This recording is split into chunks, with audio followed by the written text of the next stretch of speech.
आज थोड्या वेगळ्या प्रकारच्या अलार्म क्लॉकने माझी झोप उडाली. समोर बघितलं तर ही पोरं दंगा करत होते. त्यांच्या दंग्याकडे इग्नोर केलं, आवरलं आणि मी आलो हॉटेलमध्ये. हॉटेलमध्ये थोडं आवरलं, आणखीन निघालो आम्ही सासरवाडीला. सासरवाडीला का? तर आज मेव्हणीच्या मुलग्याचं आगमन आहे, तिची तयारी चालू आहे.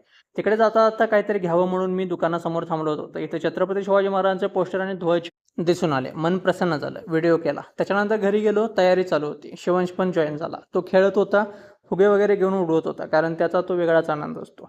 थोडं आमचं पण योगदान व्हावं म्हणून मी थोडंसं डिझाईन करून दिलं. त्याच्यानंतर मुलाचंही आगमन झालं, त्याचे स्वागत वगैरे केलं. थोडंफार एन्जॉय झाल्यानंतर मी निघालो परत हॉटेलमध्ये. आम्ही हॉटेलमध्ये आलो, थोडंसं आवरलं, सेटअप वगैरे झाला, जेवणाच्या तयारीला लागलो. बाहेर आलो तर सूर्यदेव पण म्हणत होते आमचा पण व्हिडिओ करा. आम्ही चालू आहे, त्यांचा व्हिडिओ केला. त्याच्यानंतर आपली जेवणाला सुरुवात झाली. ऑर्डर येत होत्या, जात होत्या, बऱ्याचशा ऑर्डरी केल्या.